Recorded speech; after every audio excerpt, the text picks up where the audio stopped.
নমস্কাৰ সপ্তৰ্ষি maths YouTube চেনেললৈ স্বাগতম জনাইছোঁ আমি ডিসকাস কৰিবলৈ লৈছোঁ 2022 গ্ৰেড 3 5 নম্বৰ পেপাৰ কুৱেশ্যন কি দিয়া আছে x divided by √120 equal to √162 divided by x তেন্তে x ৰ মান আমি নিৰ্ণয় কৰিব লাগে খুব সহজ প্ৰশ্ন অলপ আমি ক্যালকুলেশন কৰিব লাগে 128 equal to √162 divided by x আমি কি কৰিলো বজ্ৰপূৰণ কৰিলো এই x ৰ লগত x স্কয়াৰ হৈ গল আৰু এফালে কি হ'ব 128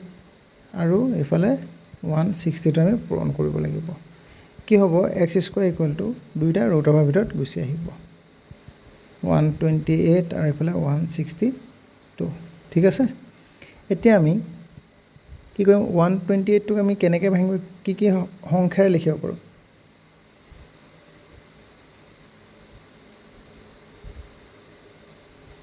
আমি 4 যদি ভাঙো 4 যদি ভাঙো 4 3 আৰু এফালে 2 32 4 পূৰণ 32 আৰু 32 মানে কি 16 পূৰণ 2 ঠিক আছে এতিয়া 162 টোক আমি ভাঙিব লাগে 162 ক আমি কি বুলি ভাঙিম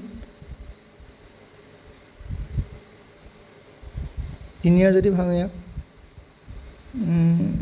আমি 9 ৰে ভাঙি ধৰিলো আমি 2 ৰে ভাঙিব পাৰো 2 ৰে ভাঙিলে কি হ'ব হি 81 হ'ব গতিকে 2 ৰে যদি ভাঙো 2 পূৰণ 81 ঠিক আছে বুজি পাইছে গতিকে x স্কয়াৰ ভ্যালুটো হ'ব কি হ'ব আমাৰ 4